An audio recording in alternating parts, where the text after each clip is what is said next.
Hey friends, welcome back. I'm Taylor Shuler. This is where you'll get your horoscopes on thriving with astrology and more.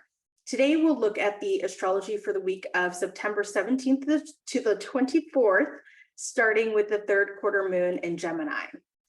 This week has a tone of coming together to make the world a better place, kind of my favorite thing, and making sure we're not doing the most at the same time. So we start off on September 17th with this third quarter moon that is going to be exact at the degree that Mars will reach when it stations direct on January 13th of 2023. So it's kind of like a deja vu thing that's going to happen. Something hasn't happened yet, but it's being reflective about the thing that you somehow know is going to happen.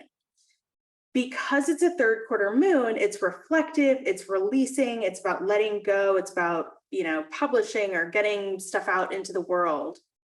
And when we're talking about growing things, when we cultivate the soil on a disseminating moon like this, it helps to cut back weeds or excessive things that we don't want that suck our energy and resources away from us. So keep this energy in mind as we go through the rest of the transits for the next week. We're going to say, what can we lay the groundwork for that we're cutting away the excess from? What are we ready to release or reflect on from the full moon in Gemini that happened on December 18th of 2021? So that was an eclipse. At that time, mid-December of last year, did something shift or change for you around that time that you're now moving on from, you're now letting go? There's something that was coming to fullness, coming to culmination, and now you're like, all right, ready to release it, let it go, move on, reflect on it maybe. Then on September 18th, we have Mars sextiling Chiron, which is going to invite us to take action towards healing. So when you're learning something, they say, if you can teach it, you've learned it. Is there something that you can teach someone? It might not be super comfortable, but lean outside your comfort zone to your growth edge. This third quarter moon can sometimes be about publishing, like I said, and writing for people who have this in their natal chart. So is there some action that you need to take towards sharing your healing practice with others? Maybe an active participatory event like wrapping up a Habitat for Humanity project, or building a free library box and filling it up with books for your community and people in your neighborhood, or like a pantry box maybe. Can you learn or teach about nonviolent communication?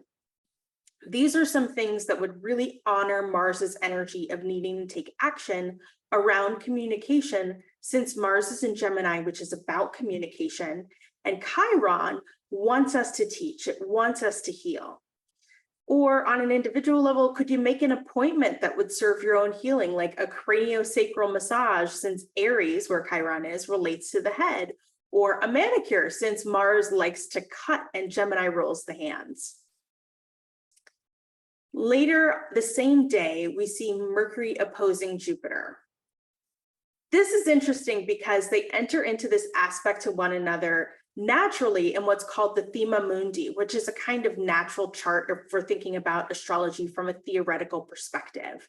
Naturally in this chart, Mercury and Jupiter are happiest in signs that are opposite from one another. So Mercury is really happy in Gemini, which is opposite from Sagittarius, where Jupiter is happiest. And then there's another set, which are actually square to one another, where Mercury is super happy because it's in domicile and exaltation in the sign of Virgo. And then we've got opposite from Virgo, we've got Jupiter in Pisces, and Jupiter in Pisces is really happy. So when we think about oppositions, we normally think of them as difficult aspects. And in the Thema Mundi, this theoretical chart that would make like a perfect chart, every planet has a planet that it's opposed to, because you put a planet in a sign, a house sort of, and every planet gets a sign and house that they're happiest in. And so therefore, we've got planets that are naturally in difficult aspects too. So for example, besides Mercury and Jupiter, the sun is happiest in the sign of Leo, where it can shine. Leo's the summer, we get like the most sunlight. And And then Leo's opposite from Aquarius, where Saturn is really happy. Saturn's all about like restriction, and in Aquarius, it's kind of like scientific and, it's about structures. But, and some people don't like it when they've got Saturn opposite their sun. It's kind of uncomfortable. It's like someone coming in and saying, slow down, or don't do that, or have you done the hard work yet? And the sun is just like, I'm just going to shine and be me, right? But some people like it too, so I don't think oppositions necessarily have to be very negative, especially when we're talking about Mercury and Jupiter, because Mercury is a trickster and Jupiter is what we call the greater benefic. It's beneficial, benefic. So I can't help but think that it's kind of like, yeah, it could be difficult or something could go wrong somehow, but it's also kind of like when two actors or comedians put on an act pretending to argue, and then there's a punchline at the end. So with this energy, we have the ability to see the details of both sides with Mercury and Libra, and the ability to see the big picture about ourselves with Jupiter and Aries. We also have the ability to have conversations with other people to share feedback about the details about who we are and how we show up in the world, and remind us that we are a blessing in other people's lives just by being who we are. And that could lead us to having more confidence, which is a Jupiter thing, in ourselves, which is sort of like an Aries energy. Now, y'all know I've been an HR person, and I'll be honest, I do not like employee reviews. But with this disseminating moon, this third quarter moon that's losing light, and with Mercury and Jupiter both retrograde, I think this energy actually helps us to reflect on the past, not be so harsh, because we just don't have a lot of energy. We're like, all right, time to chill, and find a way to share information so that it's a blessing and a gift that is well received by another person. On a societal level, Mercury opposite Jupiter gets into the details about what is a fair share for you and what's a fair share for me and for all of us. It shines a light on the big bosses that pull the big bucks and say, to the people who are on the ground who do all the work, like these people are going to be like, hey, what's fair is fair. We have the numbers, we have the details, and we're ready to talk about making sure we're still getting a fair deal, because that's what Mercury does. The next two aspects over the next 2 days that will build on this story that we've already started to see with this threat of the railroad strike that's happening in the United States. And the railroad strike is so archetypally on point because Jupiter is all about long distance travel and Mercury is about short distance travel. And what is a train? It's kind of both. It can make these local short distance stops, but it can go very long distances. So the next day on September 19th, we see the Sun trine Pluto. This aspect will be another boost of confidence. This confidence is something that comes from the depths. It reveals hidden information. It exposes things that aren't so palatable, but are true. This is authentic empowerment energy. In Virgo, the sun, our energy, our soul, our authenticity is wanting to shine a light on and heal how we care for one another, how we educate our children, how we pass on knowledge and wisdom and skills. In Capricorn, Pluto's concerned with the structures that we've built in society.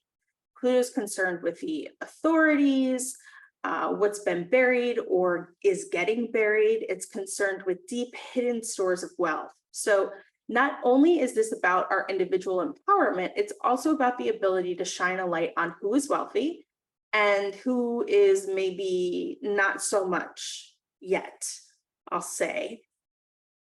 Who has power and who has less of it? How can we change the structures so that the people who care, who heal, who teach are fed and are empowered and are wealthy too? Then on September 20th, we see Venus trine Uranus. This is all about trying something new. It's about making new friends. It's about coming together with people who are different from you. It can be a surprise opportunity to make something more beautiful. Uranus is surprises. It's sort of like cosmic downloads and information, sudden surprises. And Venus is beauty. It's the glue that brings people together and enjoy things and our creative ability and what we value. So it could also be that we use this energy to preview a creative show or like an art show of some sort or performance that's different and forward thinking. After the Mars square Venus aspect from last Friday that asked us to see if our values are still aligned with the actions that we're taking and how we're moving through the world, this Venus trine Uranus energy is an invitation to try something new that comes out of whatever learning or conversation happened next week. Then we've got on September 23rd, Libra season starts. The sun moves into Libra. So happy birthday, Libras. With Libra season, we look for beauty, fairness, harmony, making people happy. So this Libra season, take the opportunity to get out the figurative skills in your life and find out what is out of balance. Where does it hurt? What feels heavy? And how can you balance it out? As our energy winds down, not only with the moon losing its light, but also the sun is losing light when it's in Libra. The days are going to get shorter in the Northern Hemisphere. We're starting to go inward. We're starting to be more introspective. We just can't do all the things anymore. We're needing to get more comfortable. We're not willing to do the most. It's like nod and smile energy and vibes because we don't have the energy. And it's interesting because this time of year with school starting and things like that, we're asked to ramp up and do the opposite of what the energy is calling us to do. So listen, if you feel like you're pushing too hard, like you are, period, chill, right? This is your permission slip. I hope you can give it to yourself. From a permaculture perspective, the ethic of fair share is definitely a Libra topic. So again, what's fair for you? What's fair for me? If your birthday is during Libra season, I'm just going to say it's a great time to book a reading with me for your solar return so we can talk about what this next year will look like for you. And you can do that on my website at taylorshuler.com/offerings. Just a little shameless plug. All right. So then later, just a couple hours later, about 5 hours later, after the sun enters Libra, Mercury is exactly conjunct the sun because Mercury is moving backwards. It's retrograde. The sun is moving forward because it never goes retrograde. It only goes forward. And when Mercury is exactly conjunct the sun, we call this cazimi. It's when a planet is in the heart of the sun. And when a planet is in the heart of the sun, it's been said that it can ask the sun for anything because they've just merged and they've become one. So the sun takes on this Mercury energy and Mercury's like, hey, sun, can I ask you a favor? And the sun's like, of course, my dear heart, anything you desire. Now, this can get tricky when we don't know that it's happening, and then we have our thoughts and they become real and we didn't know that we were in control of things. But when we're conscious about it, we can use this energy to perhaps lay the groundwork for a new venture or initiative that would take some time to get off the ground because Mercury's retrograde and the moon is losing its light and the sun is losing its light. But it's like, maybe think about the thing, right? Try to like manifest a thing. Think about what hasn't worked in the past and like how you want to move forward in the future once we've got more energy to get things moving quickly. So but if you got to do something now, it's like file the paperwork, do a ceremony, do a ritual, say a prayer. It's an excellent time for meditation, for reflection, for writing, reading, listening, singing even, and manifesting. With the moon in its balsamic phase, it's about releasing and letting go of things that you don't want to carry forward and focusing on what will bring you back into balance and harmony. Again, later that day, a couple hours later, Mercury goes back into Virgo. So definitely check out my video from last week where I talk more about this. But Mercury retrograding into Virgo goes back to wanting to get the accounting right, to focus on the details, and it loses its ability to be so nice about the facts that it might have in Libra. So if you need to review old documents, get the details, get the facts, Mercury retrograde in Virgo will definitely support you in that. Mercury retrograding into Virgo can also help us to heal things from our past, revisit healing modalities, revisit our education, get reacquainted with medicines and medicinal herbs, or even get rid of stuff in our pantries that's past its date. All right, so then on September 24th, Venus opposes Neptune. This is all about romantic ideals. Venus opposite Neptune, it's about dreaming. When Venus opposes Neptune, we should think about the elements and the signs involved too, because sometimes it's just like, oh, oppositions, like I was saying before with Mercury and Jupiter, is like, oh, it's an opposition, it's not so cool. And you can definitely hear some stuff about this one where it's like, oh, it's about delusion and whatever. But this time, Venus is in Virgo, it's an earth sign, when it opposes Neptune, which is in Pisces, a water sign. When we get water and earth together, it's very fertile, it's like mud. And of course, you know, something's not necessarily going to put roots down in mud, but in the Middle Ages, they thought that frogs just like spontaneously, I forget what the phrase is, but like that spontaneous generation, maybe it was called, where they didn't understand that there were like eggs and stuff and reproduction, because it was thought to be fertile. So yeah, we do need, for most things, actually the sun to come in, heat up that mud, get some of that water out, but it does have this very fertile energy. And Venus likes the wetness.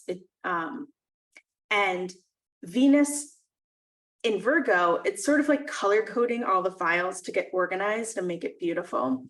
And Neptune in Pisces is the collective unconscious, the spiritual ideal, the dreamer. Like I said before, some might say that this is like big delusional energy, or like even the delusional energy wearing off and then seeing the truth for what it is and being like, oh my gosh, I can't believe I fell for that.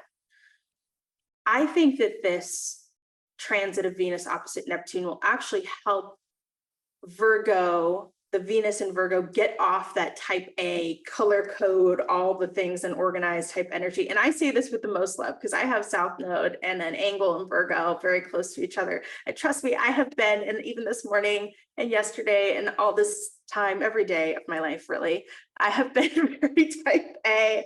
I have like a wall full of calendars for the next 17 months with color coded stickies on them. And I just made another color coded spreadsheet. So I'm speaking from experience. It's not anything rude. But anyway, I think that Neptune can help Venus get off this type A energy that she may have when she's in Virgo, that, you know, wants to be very meticulous about being super perfect and beautiful and organized and kind of Stepford wife-ish and just chill out.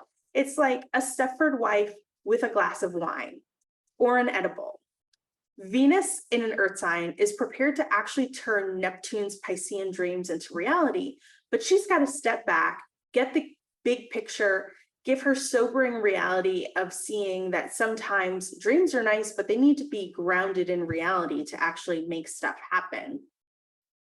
And Ernst Bloch says that a dream that's grounded in reality is a daydream, and daydreams actually can come true. Daydreams are how we create utopia. So we may have this sort of romantic energy of wanting things to be perfect and dreamy, and then get sobered up to see what actually needs to be done to get there. We'll see whether we'd like it and what is really possible, or what we would really like if that's not what we want. I actually like this energy for a chill organization or group meeting to plan out goals for the next year, because you've got Venus who's prepared to take notes and move the ball forward, and Neptune who's like, what's the moonshot here? You know, what's the big dream, the big goal? So on an individual level, if you want to be romantic, maybe binge on Outlander, get the romance novel, go to the spa, have brunch with unlimited mimosas, and just chill out and have a good time. Now, if you're feeling lonely during this transit, and I mean like a temporary amount of loneliness, not like I'm alone all the time kind of thing, because they're different things. And one is a serious societal problem that needs to be addressed and dealt with. But if you're feeling, temporarily lonely during this transit, try to see it spiritually as a gift and a blessing to have gratitude for, and just ask for what you've felt that, like, what haven't you had time for, right? And try to just do the thing that you've been wanting to have all this time for. Try to prepare for doing that thing with the extra time that you'll have. So that's all for this time. I'll be back next week with the new moon in Libra that happens on September 25th, and we'll talk about how Venus trine Pluto picks up on the collective organizing and bargaining energies that we talked about this week. So thanks for watching. I hope you can use this energy to thrive and heal the world to make it a better place. Lots of love. Bye. If you enjoyed the episode, please take a second to rate and review. Each review helps us to find more heart-centered, forward-thinking folks just like you. Don't forget to take a screenshot, share it in your Instagram stories, and tag me at Taylor Shuler Astrology.